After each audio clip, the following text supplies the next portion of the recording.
Voilà. Nous sommes dans une situation de non-droit. Tout le monde sait que le leader du PASTEF, Ousmane Sonko, notre client, a été encore une fois enlevé de chez lui avec une brutalité inouïe, indigne d'un état de droit. Manu Militari, il a été conduit au niveau de la BAG, Brigade des Affaires Générales qui dépend de la DIC. Et curieusement, c'est la sûreté urbaine qui a procédé à son interrogatoire.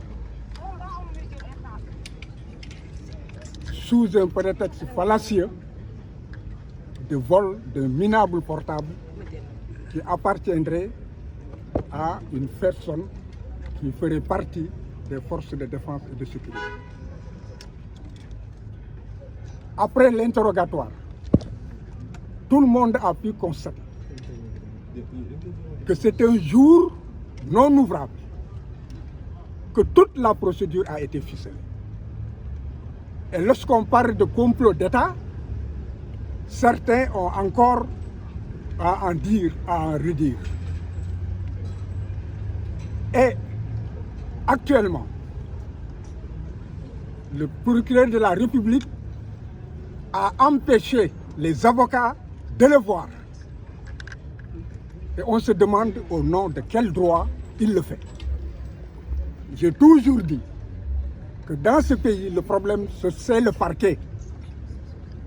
Et que résolument, il ne peut pas y avoir de réforme fiable et viable si, en fait, les pouvoirs exorbitants que le parquet utilise abusivement ne sont pas, en fait, remis en cause. Il est vrai que j'ai réussi à le voir. Il est serein. Il est en train de lire son Coran tranquillement. Et je l'ai fait comprendre que si je peux le voir, il n'en est pas ainsi pour les autres. Donc il n'est pas question que je reste avec lui et que je vais demander aux avocats présents de me suivre pour qu'on porte cette anomalie et cette violation encore des droits de la défense au niveau de l'opinion nationale et de l'opinion internationale. Il est manifestement clair que nous sommes dans une dérive autoritaire et la défense elle-même se trouve dans l'impossibilité de rencontrer son client, de s'entretenir avec son client, de le préparer à l'audition du juge d'instruction, et c'est un scandale. Il faut que l'opinion publique nationale et internationale se fasse une idée. Définitivement, dans ce pays,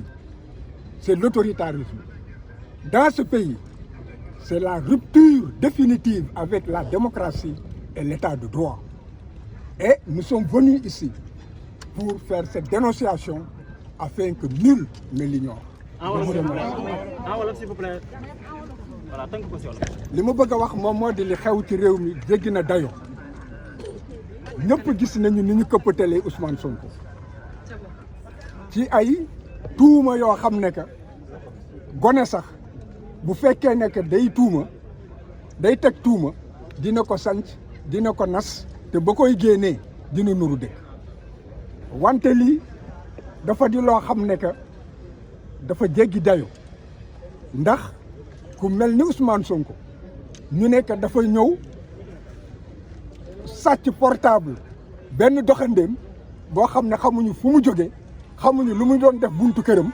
dégg nga ba pare xamuñu lu tax mu toog foofu naan dafay koy filmer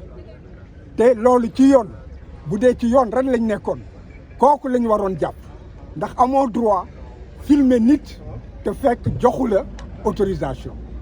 ci kaw loolu lañ ko fi indee gis nañ ne que kenn liggéeyuloon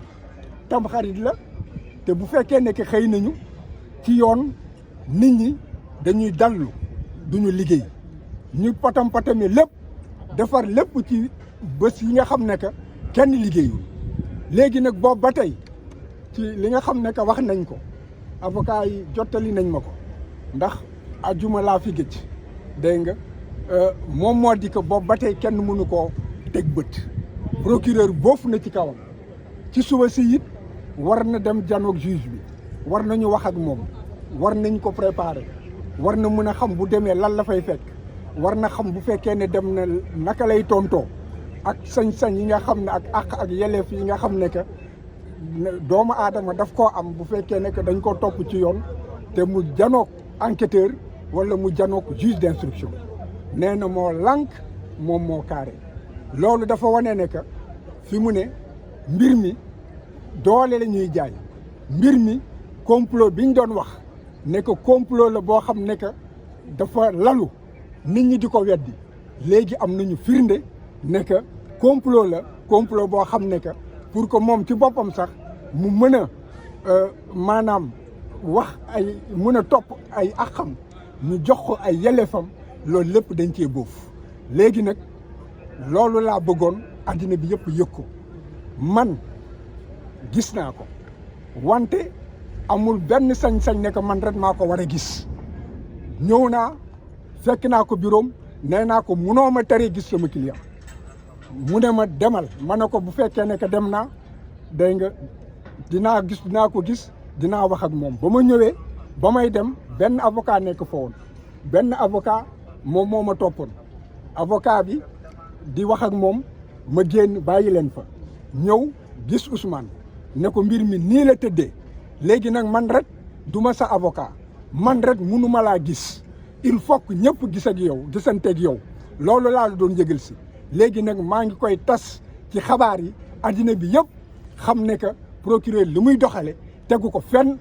te li mu def du yoon ñun ñëpp ñun nga war a toogandoo sottanteeg ñun xalaat ñu xam naka la ñu bu fekkee ne dem nañu kii bañ a jaar fii man ma jaar fële ma dem ba jaar feneen mu yàq sa défense mu ne ma loolu ànd naa ci kon boog demal looloo tax ma ñëw mu ngi foofu nag di liir alxuraanam mu ngi tey mu ngi ànd ak gëm yàlla mu ngi ànd ak Pastef tey la gën a dëgër tey la gën a taxaw ci li nga xam ne que looloo ko yëkkati mu di askanu Sénégal loolu laa xabaar boobu laa amoon li ma fiy tas.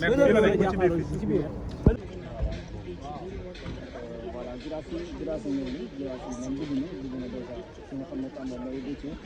moom tam dugg na ak waaw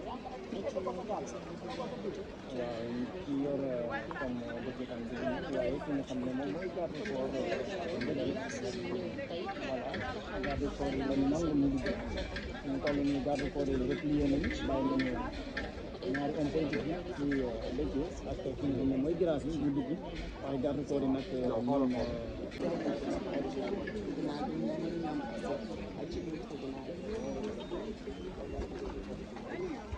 kii di Déthié benn coup Girassi